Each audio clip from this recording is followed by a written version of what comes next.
नमस्कार, सरोकार प्राइम न्यूजमा यहाँलाई स्वागत छ। म श्रीकृष्ण नेउपाने। सरोकार प्राइम न्यूजमा आज हामीसँग हुनेछन् जलवायु न्याय स्वरूप नेपालले पाउने अनुदान सरकारको नियमन प्रणालीमा आबद्ध गरिने प्रधानमन्त्री दाहालको भनाई, विश्वका प्रमुख कार्बन उत्सर्जनकर्ताहरूलाई तुरुन्तै उत्सर्जन हटाउन र जलवायु वित्त उपलब्ध गराउन विकसित राष्ट्रहरूलाई सम्झाइने जानकारी, क्षति एवं नोक्सानीको विषय सम्बोधन गर्न सशक्त दबाव सिर्जना गर्ने बेला भएको धारणा, गणतन्त्र विरोधी अभियन्ता दुर्गा प्रसाईको कार्यक्रममा 7 लाख मानिस काठमाडौँ उतारिने आयोजकको दाबी, अहिलेसम्म 1.5 लाख मानिस आइसकेको जानकारी, काठमाडौँ आएकालाई प्रहरी प्रशासनले दुःख दिएको आरोप, इजरायलसँग युद्धविराम सम्झौताको सम्भावना निकट रहेको हमास समूहको खुलासा, अस्थायी युद्धविराम भएसँगै बन्दी बनाइएका सर्वसाधारण रिहा हुने आशा, मङ्सिर 9 गते पोखरामा आयोजना हुने माउन्टेन क्रस कन्ट्री कम्पिटिसनको तयारी तीव्र पार्टीको समाचार सहितका अन्य थुप्रै खबर आज हामीसँग हुनेछन्। तर सबभन्दा पहिले आजका मुख्य हेडलाइन।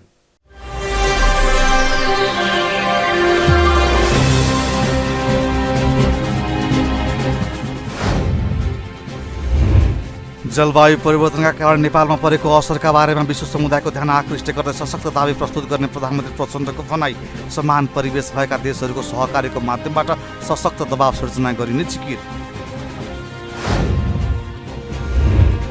कानुनको अभावमा जनताको मौलिक हक अधिकार पूर्ण रूपमा स्थापित हुन नसकेको शेरबहादुर देउवाको तर्क, संविधानको रक्षा र परिवर्तनका साथै व्यवस्थामाथिको मर्म चिर्न एकताबद्ध हुनुपर्नेमा जोड, संक्रमणकालीन न्याय सम्बन्धी विधेयक संसदको हिउँदे अधिवेशनमा पारित गर्नुपर्नेमा कानुन मन्त्री धनराज गुरुङको जोड, संक्रमणकालीन न्याय सम्बन्धी मुद्दामा एमालेको राजनीतिक स्वार्थ नरहेको प्रदीप गेवालीको तर्क, इजरायलसँग युद्धविराम सम्झौताको सम्भावना रहेको हमास नेता इस्माइल हानिएको भनाई, अक्टोबर 7 को हमलामा बन्धक बनाएका दर्जनौं व्यक्तिलाई रिहा गर्ने आशा,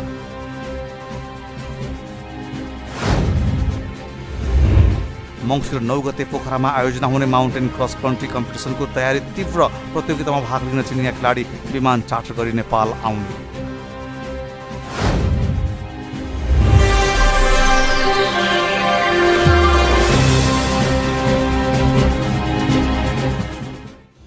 सरोकार प्राइम न्यूज अब विस्तारमा। प्रधानमन्त्री पुष्पकमल दाहाल प्रचण्डले जलवायु परिवर्तनका कारण नेपालमा परेको असरका बारेमा विश्व समुदायको ध्यान आकृष्ट गर्दै सशक्त दाबी प्रस्तुत गर्ने बताउनु भएको छ। मंगलबार काठमाडौँमा राष्ट्रिय जलवायु परिवर्तन सम्बन्धी राष्ट्रिय सम्मेलन उद्घाटन गर्दै प्रधानमन्त्री प्रचण्डले संयुक्त राष्ट्रसङ्घीय संरचना महासन्धिका पक्षीय राष्ट्रहरूको 28औं सम्मेलन COP 28मा जलवायु परिवर्तनको हानि तथा नोक्सानी अवधारणा प्रवर्धनमा प्रदान गरिने वित्त अनुदान जलवायु न्यायको रूपमा पाउनुपर्ने सुनिश्चितताको लागि पैरवी र दाबी गर्ने बताउनु भएको हो। सम्मेलनमा विश्व तापमान वृद्धिलाई सीमित गर्न विश्वका धनी र विकसित राष्ट्रहरूलाई आफ्नो प्रतिबद्धताको जिम्मेवारी पालनका लागि नेपालले सशक्त पैरवी गर्ने उहाँले बताउनुभयो। उहाँले अनुकूलनका लागि दोब्बर घोषणा गरिएको वित्तको प्रवाह अनुदान स्वरूप प्रदान गर्ने सहमतिको शीघ्र र पूर्ण कार्यान्वयनमा नेपालले गम्भीरतापूर्वक आफ्नो दाबी प्रस्तुत गर्ने समेत जिकिर गर्नुभयो। जलवायु न्याय स्वरूप नेपालले पाउने अनुदान सरकारको नियमन प्रणालीमा आबद्ध नभएको भन्दै उहाँले अब उपरान्त अनुदान आफू अनुकूल बाँड्ने र खर्च गर्ने व्यतिथिलाई रोकेर सिधै राज्य कोषमा प्राप्त हुने प्रबन्धका लागि पहल गरिने धारणा राख्नुभयो। प्रधानमन्त्री प्रचण्डले विश्वका प्रमुख कार्बन उत्सर्जनकर्ताहरूलाई तुरुन्तै उत्सर्जन घटाउन विकसित राष्ट्रहरूलाई जलवायु वित्त उपलब्ध गराउन स्मरण, वित्त अनुदानमा बढोत्तरी र क्षति एवं नोक्सानीको विषय सम्बोधन गर्न समान परिवेश भएका देशहरूको सहकार्यको माध्यमबाट सशक्त दबाव सिर्जना गरिने पनि बताउनुभयो। जलवायु वित्तमा पहुँच बढाउन र जलवायु न्यायको लागि सरकारवालाहरूलाई जवाबदेही बनाउन अन्तर्राष्ट्रिय समुदायको ध्यानाकृष्ट भएको छ। त्यसमा संयुक्त राष्ट्रसङ्घका महासचिव माउन्ट एभरेस्ट सगरमाथा एरियामा गएर प्रत्यक्ष अवलोकन, त्यस्तै अन्नपूर्ण बेस क्याम्पमा पनि गएर प्रत्यक्ष अवलोकन र अनि गौतम बुद्धको जन्मस्थल लुम्बिनीमा गएर विश्व समुदायलाई गरेको अपिलले COP 28मा हामीले आफ्नो दाबी प्रस्तुत गर्नको लागि मजबुत आधार तयार भएको हामी सबैले महसुस गरेकै छौँ। अस्तिको दिन मात्रै हाम्रो पर्वतीय महासङ्घको आयोजनामा ठिक सगरमाथाको सामुन्नेमा राष्ट्रिय झण्डोत्तोलन गर्ने कुरा र शान्तिको दीप प्रज्वलन हस्तान्तरणको कार्यक्रमले पनि एउटा सन्देश विश्व समुदाय समक्ष पुगेको छ र यसले वातावरण अझ सकारात्मक बनेको महसुस हामीले गरेका छौँ। अर्को हप्तादेखि हुने जलवायु परिवर्तन सम्बन्धी संयुक्त राष्ट्रसङ्घीय संरचना महासन्धिका पक्ष राष्ट्रहरूको 28औं सम्मेलन COP28 मा मेरो नेतृत्वमा प्रतिनिधिमण्डलले भाग लिँदैछ। उक्त शिखर सम्मेलनमा विश्व तापमान वृद्धिलाई सीमित गर्न विश्वका धनी र विकसित राष्ट्रहरूलाई आफ्नो प्रतिबद्धताको जिम्मेवारी पालनका लागि नेपालले सशक्त पैरवी गर्नेछ। अनुकूलनका लागि दोब्बर घोषणा गरिएको वित्तको प्रवाह अनुदान स्वरूप प्रदान गर्ने सहमतिको शीघ्र र पूर्ण कार्यान्वयनमा नेपालले गम्भीरतापूर्वक आफ्नो दाबी पेश गर्नेछ। चाहे पेरिस एग्रिमेन्टको समयमा होस् या दोहा एक्सन प्लानको सन्दर्भमा धनी राष्ट्रहरूले जे प्रतिबद्धता गरेका छन्, प्रतिबद्धता गर्ने कार्यान्वयन नगर्ने प्रवृत्तिका विरुद्ध हामी गरिब देशहरूले सशक्त र सामूहिक आवाज उठाउनु पर्ने आवश्यकता छ र हामी अहिले त्यसको अध्यक्ष हुनुको नाताले, एलडीसीको अध्यक्षको नाताले पनि मैले ती सबै देशहरूको हक अधिकारको पक्षमा पैरवी गर्नुपर्नेछ। उनीहरूले आफ्नो स्वार्थ अनुकूल खर्च गर्दा राष्ट्रिय हितमा परिचालन गर्न नसकिएको तीतो यथार्थ पनि हाम्रो सामु विद्यमान रहेको छ। तसर्थ अब उपरान्त त्यस्तो वित्त अनुदान आफू अनुकूल बाँड्ने र खर्च गर्ने व्यथितिलाई रोकेर सिधै राज्य कोषमा प्राप्त हुने प्रबन्धका लागि पहल गरिने कुरा पनि म यहाँ स्पष्ट गर्न चाहन्छु। पर्वतीय राष्ट्रहरूको समस्याको पहिचान र सम्बोधनमा विश्वको ध्यानाकर्षण गर्न ठोस पहल आवश्यक छ। नेपालले उस्तै समस्या भएका पर्वतीय मुलुकहरूको समस्याहरूलाई रणनीतिक रूपमा उठान गरी पर्वतीय मुलुकहरूसँग सहकार्यको रणनीति बनाउन नेतृत्व गरिनेछ।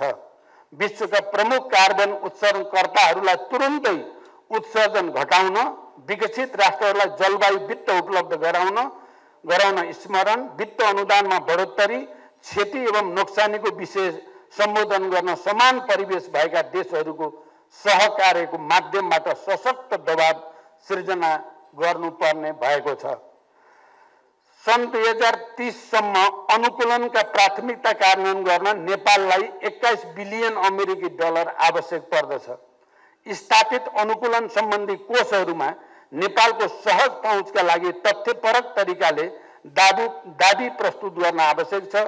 नेपाल जस्तै अति कम विकसित देशहरूले हरित जलवायु कोष र अन्य कोषहरूमा विशेष गरी आवेदन प्रक्रियाहरूको सरलीकरण र क्षमता अवरोधहरू हटाउन एवं जलवायु कोषमा प्रत्यक्ष पहुँच सुधार गर्न सशक्त रूपमा बहस गर्नुपर्ने भएको छ।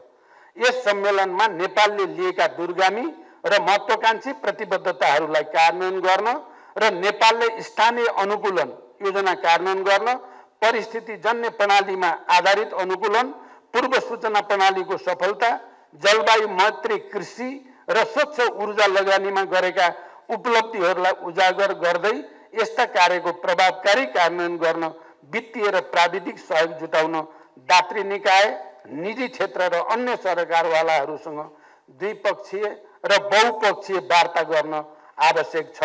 त्यस्तै अर्थमन्त्री डाक्टर प्रकाश शरण महतले COP28 मा जलवायु परिवर्तनबाट नेपालले भोग्नु परेको असरको स्पष्ट कुरा र अडान राख्ने स्पष्ट पार्नुभयो। विश्वका धनी र विकसित राष्ट्रका कारण जलवायु परिवर्तनको असर नेपालले भोग्नु परेकाले नेपालको अधिकारका लागि बोल्ने बेला आएको उहाँले बताउनुभयो। हामी पूरा गर्न सक्छौँ कि सक्दैनौँ भने हामी सक्छौँ, गर्छौँ, तर अरू देशले गर्छन् कि गर्दैनन् त्यो विषयमा हाम्रो स्ट्रङ दृष्टिकोण हामीले राख्छौँ। हाम्रो प्रधानमन्त्रीको नेतृत्वमा त्यो कुरा प्रस्तुत हुन्छ आउने चाहिँ सम्मेलनमा। सँगसँगै जुन अरूले जेनेरेट गरेको इमिसनको कारणबाट हामीले सफर गरिरहेछौँ, secretary general of UN himself admitted र उहाँले चाहिँ आफैले आफ्नै आँखाले थ्रु हिज ओन आइज he saw it, he acknowledged it, र he asked for support for Nepal. भनेपछि that is proven. यो हिमालमा जुन चाहिँ अहिले हिउँ पग्लिरहेछ अनसिजनल रेन भइरहेछ के हाम्रो इमिसनको कारणले हो? नो, नेपालको इमिसनको कारणले होइन, is negligible. It is because of emission coming from other countries globally. Therefore, major challenge for us is कि यो adaptation measures मा, mitigation measures मा international support के होने? त्यो सन्दर्भमा जुन हाम्रो मुख्यमन्त्रीले सुरेन्द्रजीले भन्नु हो, this is our right. This is not something we are asking for support. This is something we deserve and it is our right. त्यस कारण जो डोनर कम्युनिटीज को यहाँ प्रतिनिधित्व गरिरहनु भएको छ, यहाँहरूलाई म what I will urge, take this message strongly to your superior, जो चाहिँ विभिन्न सङ्घ संस्था डोनर एजेन्सी को चाहिँ सेन्ट्रल हेड अफिस छ र सँगसँगै बाइलेटरल गभर्नमेन्ट पुर्याउन म अनुरोध गर्न चाहन्छु. नोभेम्बर 30 देखि डिसेम्बर 12 सम्म दुबईमा हुन गइरहेको कोप 28 को पूर्व सन्ध्यामा उक्त सम्मेलनमा नेपालको तयारीबारे जानकारी र नेपालले प्रस्तुत गर्ने स्थिति पत्रको विषयमा साझा धारणा बनाउन वन तथा वातावरण मन्त्रालयले सम्मेलनको आयोजना गरेको हो. नेपाली कांग्रेसका सभापति शेरबहादुर देउवाले कानुनको अभावमा जनताको मौलिक हक अधिकार पूर्ण रूपमा स्थापित हुन नसकेको बताउनु भएको छ. Nepal democratic liars association DLA नेपालको 34औं स्थापना दिवसका अवसरमा मंगलबार काठमाडौँमा आयोजित कार्यक्रममा सभापति देउवाले संविधानमा नागरिकको हक अधिकारको कुरा राखे पनि कानुनको अभावमा उक्त हक अधिकार पूर्ण रूपमा स्थापित हुन नसकेको बताउनु भएको हो. उहाँले संविधानमा उल्लेख नागरिकको हक अधिकार स्थापित गर्नका लागि आवश्यक कानुन बनाउन सबै गम्भीर हुनुपर्ने धारणा राख्नुभयो. देउवाले अहिलेको व्यवस्थामाथि केहीले प्रश्न गर्न थालेको भन्दै सबै मिलेर यसको उचित जवाफ दिनुपर्ने जिकिर गर्नुभयो. संविधानको रक्षा र परिवर्तनका साथै व्यवस्थामाथिको भ्रम चिर्न वकिलहरूले पनि आफ्नो ठाउँबाट भूमिका खेल्नुपर्ने उहाँले बताउनुभयो. सभापति देउवाले समयमा नै फैसला नहुने सर्वोच्चको अवस्थालाई अन्त्य गरी छिटो छरितो फैसला हुने वातावरण सिर्जना गर्नुपर्नेमा जोड दिनुभयो. सुशासन भनेको विधिको शासन हो. विधिको शासनका लागि सक्षम निष्पक्ष न्यायपालिका आवश्यक हुन्छ. त्यति मात्र होइन, राज्यका अङ्गहरू कार्यपालिका, व्यवस्थापिका, न्यायपालिका बीचको अन्तर्सम्बन्ध शक्ति सन्तुलन जरुरी हुनेछ. आज कहिले कार्यपालिका अलिक निरङ्कुश भयो कि जस्तो देखिने गरेको छ भने कहिले न्यायपालिकाको ज्यादा सक्रियता भएको पाइन्छ. त्यसैले लोकतन्त्रलाई विकृत पार्दै त्यसले लोकतन्त्रलाई विकृत गर्दछ. तसर्थ शक्ति उठाइकरणको सिद्धान्तले लोकतन्त्रको प्राण भनिन्छ. के भनेदेखिलाई बाजेको पालादेखि नातिको पालासम्म पनि यो चाहिँ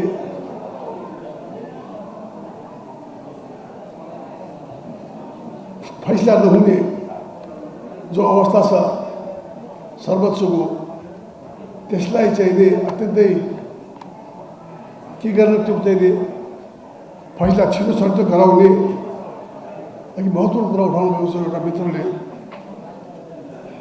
बाजेको पालादेखिको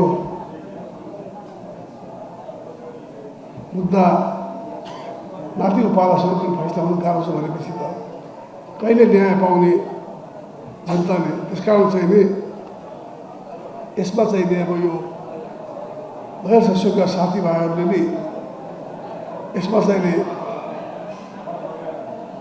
लिड रोल, नेतृत्वदायी भूमिका निर्वाह गर्नुपर्छ. म पनि सबै पार्टीका साथीहरूसित कुरा गरेर कति कुराहरूमा सहमति गराउन सकिन्छ. यस्तो कुरामा मलाई विश्वास छ सबै पार्टीका साथीहरूले छिटो छरितो न्याय होस् भन्ने चाहन्छन्, न्याय मिलोस् भन्ने चाहन्छन्. त्यसै कारण चाहिँ मलाई विश्वास छ यसमा सर्वदलीय सहमति, सर्वपक्षीय सहमति गराएर कमसेकम यस कुरामा अगाडि बढ्न सकिन्छ भन्ने मलाई विश्वास छ. सुशासन र समृद्धि आजको ज्वलन्त आवश्यकता हो. असल सरकार, सक्षम न्यायपालिका, जवाबदेही व्यवस्थापिका बिना न सुशासन आउँछ न समृद्धि. संविधान बनाउँदा हामीले सङ्घीय समावेशी लोकतान्त्रिक गणतन्त्रको संविधान लेख्यौँ. सबै खाले हक देख्यौँ। तर आज नागरिकका मौलिक हक सम्बन्धी व्यवस्था उचित कानुनको अभावमा कार्यान्वयन हुन सकिरहेको छैन। आज हामीले ध्यान दिनुपर्ने विषय छ। पञ्चायती कालमा होस् या प्रजातन्त्रको स्थापना पश्चात राज्यबाट नागरिकको अधिकार खोज्ने साहस गर्दा वकिलहरू अदालतको इजलासमा मात्रै होइन, कालो कोट लगाएर समेत सडकमा उत्रिएका अनगिन्ती उदाहरणहरू छन्। आज लोकतान्त्रिक गणतन्त्रको स्थापना भएको 1 दशक बित्दै केही मानिसहरू नकारात्मक टिप्पणी गर्न थालेका छन्। यसको उचित जवाब वकिलहरूले साथीहरू दिनुपर्छ।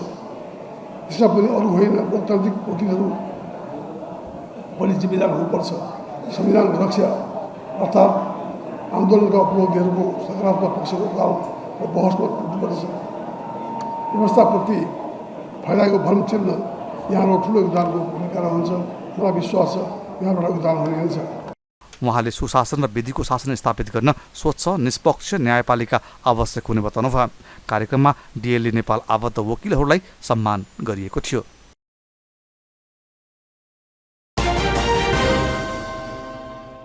प्रधानमन्त्री पुष्पकमल दाहाल प्रचण्डले अर्थतन्त्र सुधार्ने सरकारको प्रयासले केही दिनमा मूर्त रूप लिने विश्वास व्यक्त गर्नुभएको छ। मंगलबार काठमाडौँको भ्रकुटी मण्डपमा दक्षिण एसिया अन्तर्राष्ट्रिय पुस्तक प्रदर्शनीको उद्घाटन गर्दै प्रधानमन्त्री प्रचण्डले अर्थतन्त्रको दबावलाई अन्त्य गर्न आफूले गम्भीर गृह कार्य थालेको भन्दै सरकारको प्रयासले केही दिनमा मूर्त रूप लिने विश्वास व्यक्त गर्नुभएको हो। सरकारको अथक प्रयासका कारण अर्थतन्त्रमा सुधार आए पनि दबावमुक्त भइ नसकेकाले सरकारले आवश्यक पल लिएको उहाँको भनाइ छ।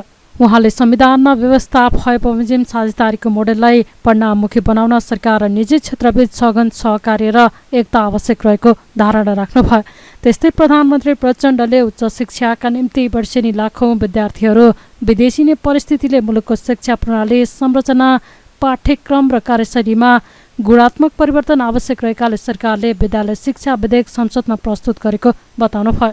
शिक्षा क्षेत्रमा अहिले देखिएको युवा विद्यार्थीहरूको विदेश पलायनको डरलाग्दो स्थितिलाई छिट्टै सम्बोधन गरी यस पलायनलाई रोक्नु आजको सबैभन्दा ठूलो चुनौती भएको उहाँले बताउनुभयो। देशको समग्र शिक्षा प्रणालीलाई कसरी सरल, सहज, वैज्ञानिक र जीवन उपयोगी र आत्मनिर्भर बनाउन सकिन्छ भन्ने सवाल आजको हाम्रो देशको एउटा महत्त्वपूर्ण सवाल रहेको छ। उच्च शिक्षाका निम्ति वर्षेनी लाखौं विद्यार्थीहरू, हजारौं विद्यार्थीहरू विदेशिने परिस्थितिले हाम्रो शिक्षा प्रणाली, संरचना, पाठ्यक्रम र कार्यशैलीमा गुणात्मक परिवर्तन आवश्यक छ। यसै यथार्थलाई मध्यनजर गर्दै सरकारले विद्यालय शिक्षा विधेयक संसदमा प्रस्तुत गरिसकेको कुरा पनि यहाँहरूलाई अवगत नै छ। शिक्षा क्षेत्रमा अहिले देखिएको सबभन्दा ठुलो समस्या भनेको युवा विद्यार्थीहरूको विदेश पलायन हो भन्ने हामीले बुझेका छौँ। विद्यार्थी देश बाहिर पढ्न जाने, यता देशका विद्यालय तथा विश्वविद्यालयहरू खाली हुँदै जाने गम्भीर स्थितिलाई छिटै सम्बोधन गरी यस पलायनलाई रोक्नु आजको सबभन्दा ठुलो चुनौती बन्न गएको छ। यस विषयमा सम्पूर्ण बौद्धिक समुदायको गम्भीर विचार विमर्शको आवश्यकता मैले महसुस गरेको छु। विद्यार्थी पलायनबाट देशको युवा जनशक्ति मात्र बाहिरिएको छैन, देशको ढिकुटी पनि उनीहरूसँगै बाहिरिँदै गएको छ। त्यसैले पनि छिटोभन्दा छिटो यस पलायनलाई रोक्नका लागि शिक्षा नीतिलाई सकेसम्म युवा उपयोगी बनाएर नेपाली विद्यार्थीलाई यहाँका विद्यालय विश्वविद्यालयहरूमा अध्ययन गर्न प्रोत्साहन गर्ने मात्र नभई विदेशी विद्यार्थीहरूलाई नेपालका विश्वविद्यालयहरूमा अध्ययन गर्न आकर्षित गर्ने खालको शिक्षा प्रणाली लागू गर्न सकियो भने मात्र अहिलेको स्थितिलाई बदल्न सकिन्छ।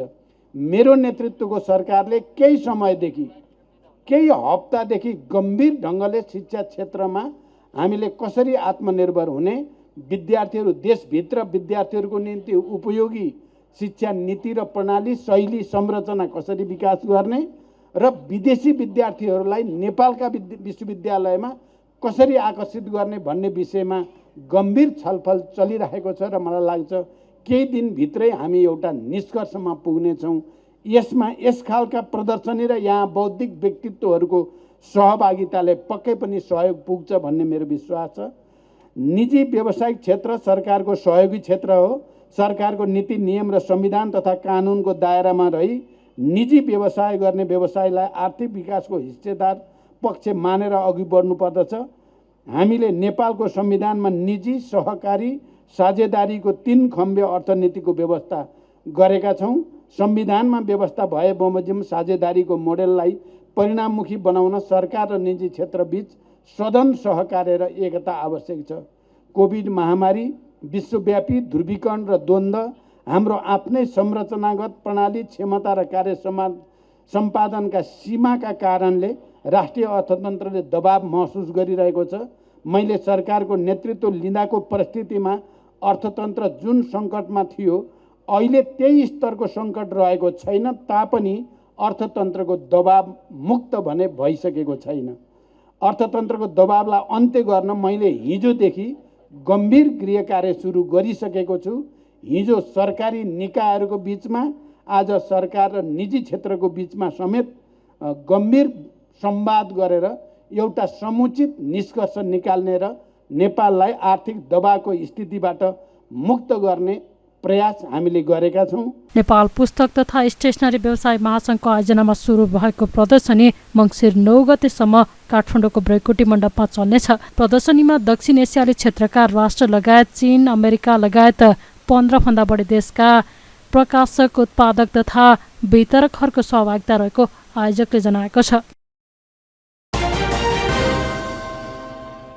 दुर्गा प्रसाद समूहको राष्ट्र, राष्ट्रियता, धर्म, संस्कृति र नागरिक बचाउ अभियानले काठमाडौँको बल्खुमा प्रदर्शन गर्ने भएको छ। महाअभियानले मङ्गलबार काठमाडौँमा पत्रकार सम्मेलन गर्दै काठमाडौँ प्रशासनको सुझावमा आफूले काठमाडौँको बल्खुमा मङ्सिर 7 गते प्रदर्शन गर्न लागेको जनाएको हो। अभियानका सहप्रवक्ता राजानन्द माण्डव्यले बल्खुमा हुने कार्यक्रमका लागि 1.5 लाख मानिसहरू काठमाडौँ आइसकेको दावी गर्नुभयो। उहाँले उक्त अभियान दुर्गा प्रसाईको मात्रै नभएकाले उहाँलाई मात्रै जोडेर हेर्न नमिल्ने पनि बताउनुभयो। त्यस्तै उहाँले युवा सङ्घले समेत सोही दिन गर्न लागेको प्रदर्शनले आफूहरूलाई फरक नपर्ने र आफूले कसैसँग प्रतिस्पर्धा गर्न प्रदर्शन नराखेको उल्लेख गर्नुभयो। नेकपा एमालेको भातृ सङ्गठनलाई यही 3 गुणेलाई दिएको छ भने हामीलाई बल्खु चौर भनौँ, चोक भनौँ, अब चोकै छ, त्यहाँ अन्त त केही पनि छैन। बल्खु चोकमा हाम्रो चाहिँ भेला छ। तर त्यति भनिरहँदाखेरि फेरि तपाईँलाई लाग्ला बल्खुमा कसरी हुन्छ भन्ने होला। हाम्रो चाहिँ यो कार्यक्रममा यति बेला अघि हाम्रो सरले भनिसक्नुभयो 1.5 लाखभन्दा मास्तिर यो काठमाडौँमा चाहिँ आइसकेको अवस्था छ। भनेपछि 1.5 लाख आइसकेका छन् भने बित्तिकै कति हो त आउने भन्दाखेरि भोलि र पर्सि फेरि 1.5 लाख भने 3 लाख भयो। 3 लाख भयो भने त्यो 3 लाख आउँदै गर्दा अर्को 3 देखि 4 लाख 5 लाख त काठमाडौँमा रेडी भएर बसेको पोजिसन छ नि त। भनेपछि हामी 6-7 लाखको हाराहारी हाम्रो यो चाहिँ मुभमेन्टमा सहभागी हुने अवस्था छ। यो मिनिममको कुरा गर्दैछु म, होइन? त्यो भएर हामीले सरकारलाई सुरुदेखि के भनिरहेका थियौँ त भने सरकार अलिक चनाखो हुनुपर्छ है सुरक्षाको नीतिमा चाहिँ। सरकारमा बसिसकेपछि सरकार त चलाउनु सकेनौ, यति दिनसम्म अवस्था त यस्तो बनायो। तर यो आन्दोलनलाई चाहिँ सफल पार्नको लागि चाहिँ कम्तीमा पनि सुरक्षाको दृष्टिकोणमा चाहिँ तिमीहरू तयार हौ भनेर हामीले भनेको धेरै लामो समयदेखि हो, सबैलाई थाहा छ। हामी मुठभेडको योजनामा छैनौँ। त्यस कारणले गर्दाखेरि चाहिँ हामी यो बाटोमा सकेसम्म चाहिँ यो 2टा र्याली छुट्टै गराउनुपर्छ भन्ने खालको चाहिँ हाम्रो चाहिँ अभियानको निर्णय रहेको छ। तेस्रो, काठमाडौँबाट आएका लबलब आइसकेका नागरिकहरूको सवालमा मैले अन्तिममा के भन्न चाहेँ भने धेरै कुराहरू केही पनि छैन। साधु सन्तहरूको र्याली चाहिँ पशुपतिबाट हुनेवाला छ। प्रदर्शन अघि ललितपुर, काठमाडौँ र भक्तपुरका विभिन्न स्थानबाट र्याली गरी बल्खु पुग्ने महाअभियानले जनाएको छ। उदयपुरको त्रियुगा नगरपालिकाले जाजरकोटका भूकम्प पीडितको लागि सहयोग उपलब्ध गराएको छ। नगरपालिकाले उपलब्ध गराएको राहत सामग्री लिएर मङ्गलबार त्रियुगा नगरपालिकाका 2वटा टिफर जाजरकोट प्रस्थान गरेका हुन्। त्रियुगा नगरपालिकाले करिब 9 लाख रुपियाँ बराबरको राहत सामग्री जाजरकोटतर्फ पठाएको हो। नगरपालिकाले आफ्नै कोष तथा सहयोगी सङ्घ संस्थाबाट सङ्कलन गरी जुटाएको रकमबाट खाद्यान्न लगायत विभिन्न औषधि र लत्ता कपडा सहयोग उपलब्ध गराएको हो।